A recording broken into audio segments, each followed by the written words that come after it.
Police self-checkout. Investigate yourself. We'll wait. Tired of police asking you for help solving their own case?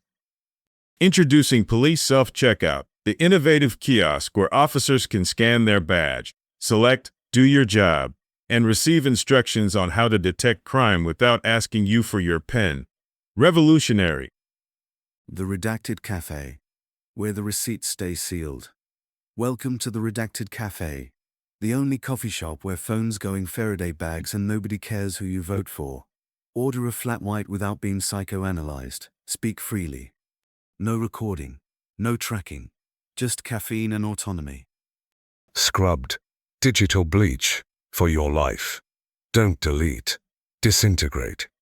This show is sponsored by Scrubbed, the only software that wipes your device so thoroughly the NSA calls to ask if everything is all right at home. Your search history? Gone. Your drafts you swear were ironic? Gone. That one voice note from 3:14 a.m.? Vaporized, like it never existed. The PIN number trial was never about Tommy, it was about power. Let's begin with the headline everyone is pretending to discuss honestly. Tommy Robinson refused to hand over the PIN to his phone.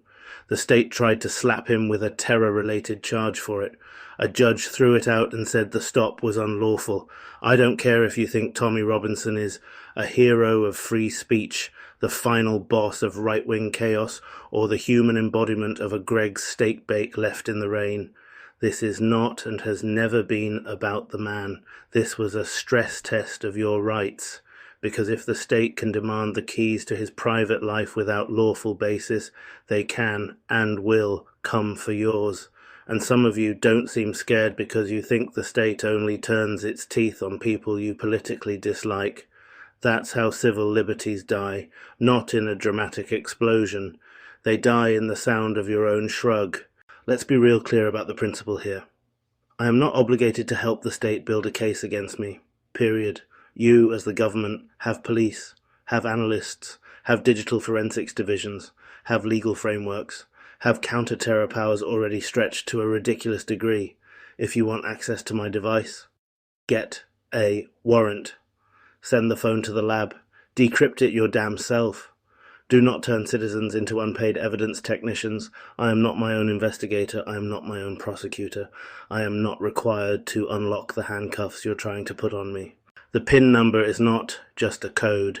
It is the key to the archive of your entire existence.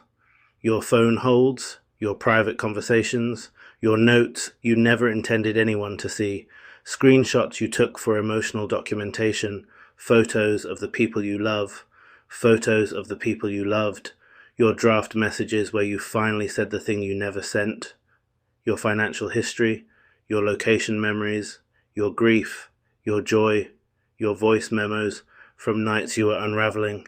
Your phone is your internal world. If the government gets to open that without due process, privacy becomes a museum artifact. And don't insult us with the dead argument if you've got nothing to hide.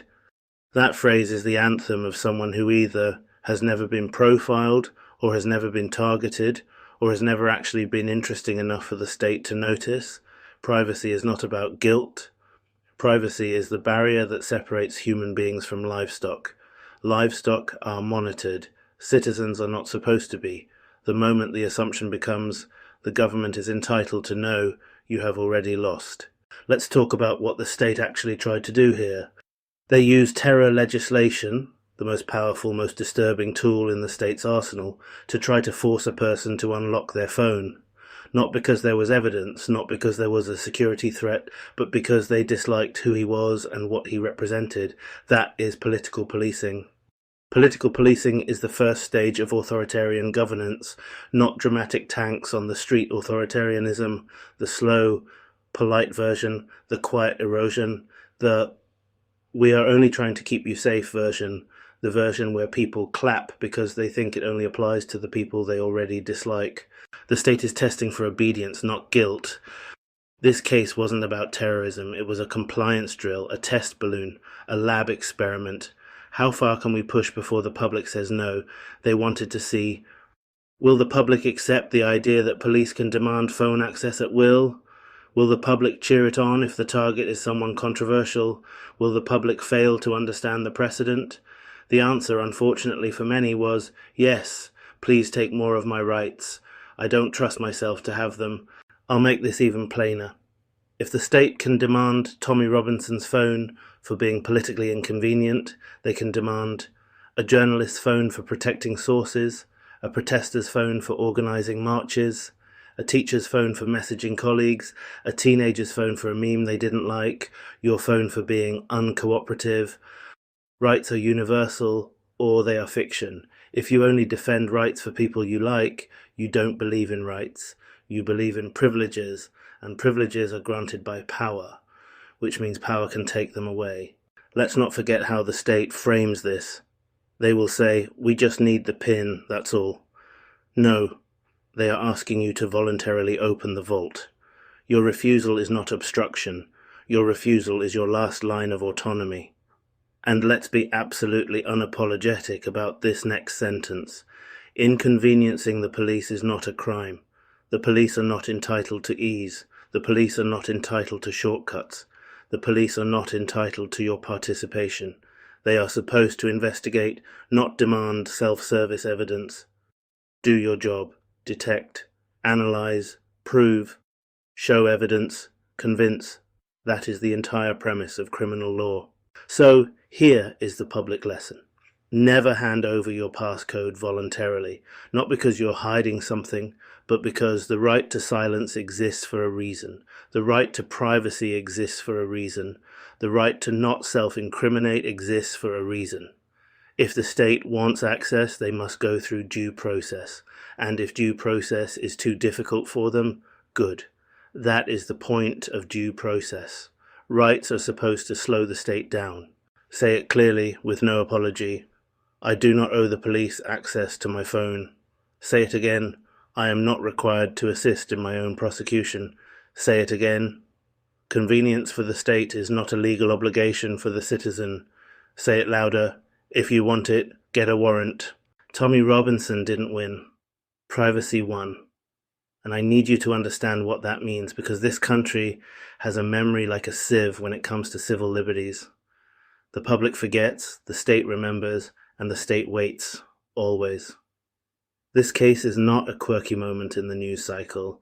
It is a marker, a checkpoint, a line drawn in sand that the wind is already trying to erase.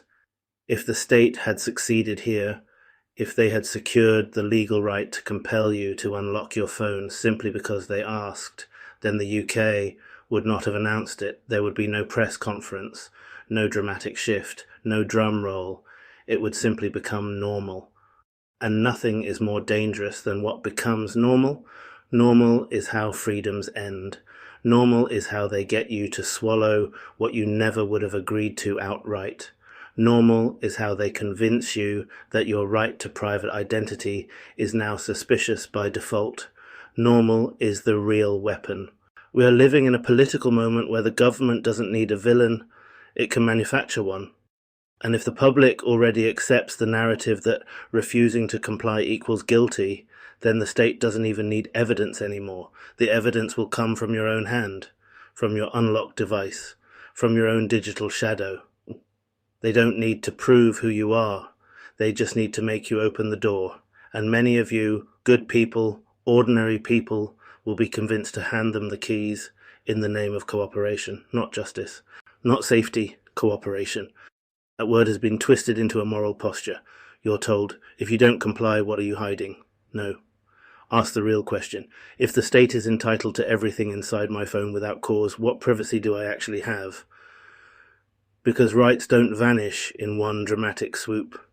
They erode inch by inch, each inch justified by public fear, political convenience, or administrative efficiency.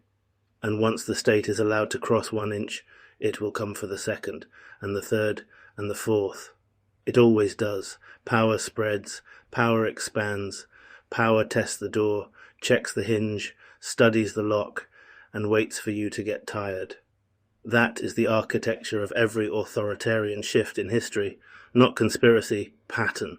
The lesson here is not support Tommy Robinson or hate Tommy Robinson. The lesson is, If you only defend rights for people you approve of, then you do not believe in rights, you believe in privileges, and privileges can be revoked. If your supposed belief in freedom collapses the moment you dislike the person it is applied to, then you were never defending freedom in the first place. You were defending preference, and preference does not protect you when the state comes to your door.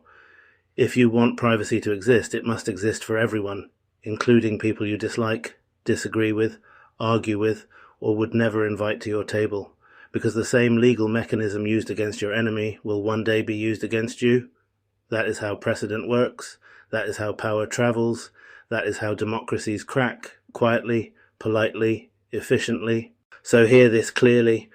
The next time this happens, it will not be someone divisive, it will be someone ordinary, someone with no headlines, someone who doesn't have legal defense funding, someone whose phone will vanish into an evidence locker quietly and without trial.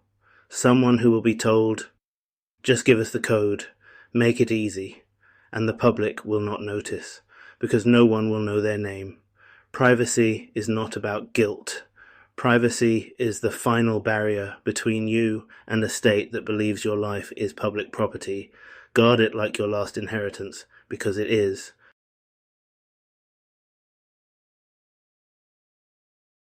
Ask your lawyer, because Google is not due process.